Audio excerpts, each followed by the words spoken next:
आपण मैंने देखिए जे ଯେତେବେଳେ ଲୋକମାନେ ହୃଦବୋଧ କରିବେ ଯେ ସରକାର କେବଳ କଥାରେ ସୀମିତ ଅଛନ୍ତି, ପଦକ୍ଷେପ ନେବା ପାଇଁ ଏମାନଙ୍କର କୌଣସି ଲକ୍ଷଣ ଦେଖାଯାଉ ନାହିଁ, ସେତେବେଳେ ଲୋକଙ୍କ ଅନ୍ତରାତ୍ମାକୁ ବାଧେ ଏବଂ ସେଇଥିପାଇଁ ସେ ପ୍ରତିକ୍ରିୟାଶୀଳ ହୁଏ ଏବଂ ପ୍ରତିବାଦ ମଧ୍ୟ କରେ।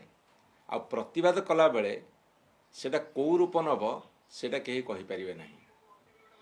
ଆପଣ ଦେଖିବେ ଛତିଶଗଡ଼ ଭିତରେ ସିମେଣ୍ଟ କଂକ୍ରିଟରେ ବନ୍ଧ ବାନ୍ଧିଲେ ବଡ଼ ବଡ଼ ବ୍ୟାରେଜ, ଉପନଦୀ ଗୁଡ଼ାକରେ ଶହ ଶହ ବନ୍ଧ ବାନ୍ଧିଲେ। ମହାନଦୀ ଚିରସ୍ରୋତା, ସିଏ ବର୍ତ୍ତମାନ ପୁରା ପେଟ ଶୁଖିଲା ପଡ଼ିଛି ଏବଂ ଆହୁରି ଅଧିକାରୁ ଅଧିକା ବିଭିନ୍ନ ତରିକାରେ ଛତିଶଗଡ଼ର ସରକାର ହୁଅନ୍ତୁ ଲୋକମାନେ ହୁଅନ୍ତୁ ପାଣିକି ଅଟକାଉଛନ୍ତି। ଏ ବର୍ଷ ଗୋଟେ ନୂଆ କଥା ଦେଖାଗଲା। ଛତିଶଗଡ଼ ଭାରତୀୟ ଜନତା ପାର୍ଟି ସରକାର ଓଡ଼ିଶାର ଭାରତୀୟ ଜନତା ପାର୍ଟି ସରକାରକୁ ଗୋଟେ ନୂଆ ଭେଟି ଦେଲେ ଯେ ଯେଉଁ ଅଳ୍ପ ଟିକେ ଟିକେ ପାଣି ସୁରୁକା ସୁରୁକା ହେଇକି ଆସୁଥିଲା ସେଇଟାକୁ ବାଲିବନ୍ଧ ପକାଇକି ତାକୁ ମଧ୍ୟ ବାନ୍ଧିଦେଲେ, ଯେତେବେଳେ ଖରାଦିନେ ପାଣି ଆସିବାର ଆବଶ୍ୟକତା ଅଛି। ଏବଂ ଏପଟେ ସରକାର କହୁଛନ୍ତି ଟ୍ରିବ୍ୟୁନାଲରେ କ'ଣ କହୁଛନ୍ତି ତାକୁ ସାର୍ବଜନୀନ କରୁନାହାନ୍ତି ଏବଂ ଟ୍ରିବ୍ୟୁନାଲ ଯେତେବେଳେ ଚାଲୁଛି, ଯେତେବେଳେ ଲୋକମାନେ ଯାଇକି ବସୁଛନ୍ତି ଶୁଣିବୁ କ'ଣ ଟ୍ରିବ୍ୟୁନାଲରେ, ତାଙ୍କୁ ବଳପୂର୍ବକ ବାହାର କରିଦିଆଯାଉଛି ଏବଂ ଟ୍ରିବ୍ୟୁନାଲରେ କ'ଣ ପକ୍ଷ ରଖୁଛନ୍ତି ଏମାନେ ଜଣାପଡ଼ୁନି। ବାହାରକୁ ଆସିକି କହୁଛନ୍ତି ଆମେ ଆପୋଷ ସମାଧାନ କରିବୁ। ଆପୋଷ ସମାଧାନ କରିବାର କଥା କଣ୍ଟ ଦେଉଛନ୍ତି, ଦିନ ଧାର୍ଯ୍ୟ କରୁଛନ୍ତି, ତାହା ପୁଣି ମଧ୍ୟ ଗଡ଼ି ଗଡ଼ି ଯାଉଛି। ଏବେ କ'ଣ ଯିବେ ବୋଲି କହିଛନ୍ତି, ସେ ଯିବାର କିଛି ମାନେ ହିଁ ନାହିଁ।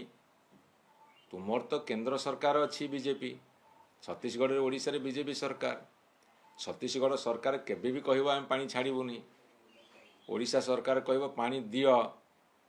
ଏ ଗଣ୍ଡଗୋଳ ଭିତରେ କେନ୍ଦ୍ର ସରକାର ଯଦି ମଧ୍ୟସ୍ଥି କରିବେ, ଛତିଶଗଡ଼କୁ ବୁଝେଇବେ, ତାହେଲେ ଓଡ଼ିଶା ଟିକେ ପାଣି ପାଇବ।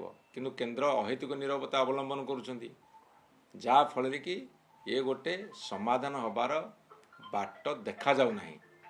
ଏବଂ ଆପଣଙ୍କୁ କହି ରଖେ, ଯେହେତୁ ଗୋଟେ ସୁଯୋଗ ଆସିଛି ତିନିଟା ଏକ ସରକାର ବିଜେପି ଏବଂ ସେମାନେ ଦେଇଥିବା ପ୍ରତିଶ୍ରୁତି ପାଳନ କରିପାରିବେ ନାହିଁ।